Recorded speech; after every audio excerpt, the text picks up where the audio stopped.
So Australian media are currently obsessed with the allegations of a 48-year-old woman named Erin Patterson, who, allegedly, has poisoned her former in-laws at a lunch, and she did it with death cap mushrooms. Living the dream.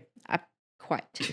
So death cap mushrooms, in case the name doesn't give it away, are incredibly toxic. And that is saying that in Australia where everything trying to kill could you. probably kill you. Incredibly toxic. And they are found near oak trees. I was like watching this person talk about foraging and they were like, look, if you're not sure, don't eat them. Yeah. Just don't eat them because honestly, death cap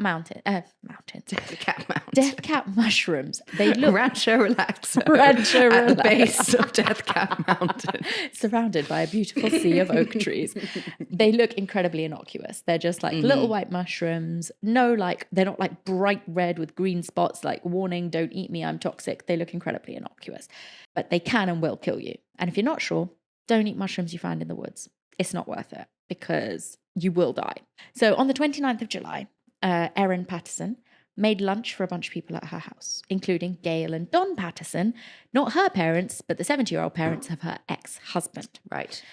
Gail's sister, Heather Wilkinson, who was 66, and her husband, Ian, 68, a Baptist pastor, were also at this lunch. After lunch, everyone except Erin and her 2 kids got incredibly violently sick.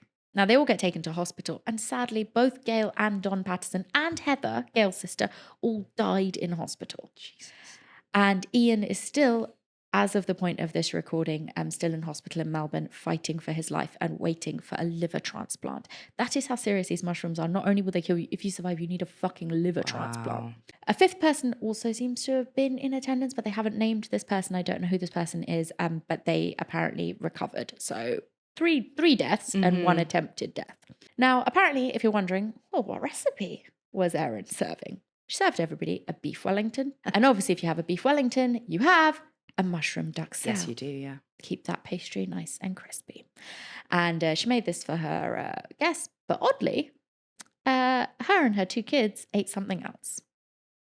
Oh, really? Yes. If you go to somebody's house and they make you one dish, and if there's any sort of animosity between you and your ex's parents, and then you're eating something else, maybe, give it a miss. Erin obviously denies any wrongdoing. She says, I loved them very much. I just can't fathom what happened. But homicide detectives are investigating whether Erin did kill them on purpose. Though, in this town called Leongatha, the last murder was over 2 decades ago. Oh, wow. So not the most experienced homicide crew. No, it doesn't seem so. Kicking about. But they so far have done a good job in that they haven't brushed this away as not being a homicide. They are very much investigating it as such. And what's more interesting about these people eating this food and getting sick is that this isn't Erin's first cooking rodeo that ended with people becoming quite ill and hospitalized. So Erin's ex-husband, a man named Simon, once actually spent 16 days in an induced coma after being served food by his then wife, Erin. They never really got to the bottom of what happened, but basically he got incredibly sick. He had to have operations on his small intestine and they fully expected him to die. Now they suspect that his sudden illness could have been due to eating nightshades. Not unlike the foxgloves that you realise are incredibly poisonous. They will narrowly escape the same fate. Yeah. And actually, they are in the same food group as tomatoes, potatoes, and peppers. There you go. Which could be why, in like pasto times, they thought tomatoes were like poisonous fruit. But they're obviously not. I didn't know that. They're delicious if you buy them in a country where the sun is out. Not here, they taste like water. But yes, obviously nightshades, incredibly poisonous. And despite the fact that he was incredibly sick for over 2 weeks and in a coma, and the fact that he wrote about his experiences and mild suspicions of his own wife on Facebook in 2022, investigators say that their divorce was amicable. So I don't really know how that seems to have happened, but yes. And they've been living separately for a number of years now. Now, on the day in question, why then were Simon's parents and his aunt and uncle at Erin's house having lunch? Well, apparently they were there to discuss arrangements for him to be able to see his kids. Right. Which is why they had gone there. And actually, Simon was also meant to be at that lunch, but he cancelled last minute. And his parents get fucking murdered, allegedly. So initially, when Erin was questioned on this, she said that she had just bought those mushrooms from a local supermarket. Show me your receipt, Erin. Well, quite. And she can't because no one else, not one single other customer who bought mushrooms from that supermarket has reported any sort of fatal deaths in their family.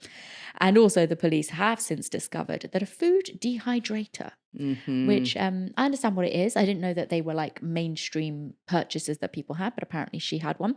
But the food dehydrator that Erin had used to prepare the lunch, which is that how you make a duck cell? I don't know, was disposed of the day after the lunch. I've made a Wellington or two in my time. Yes.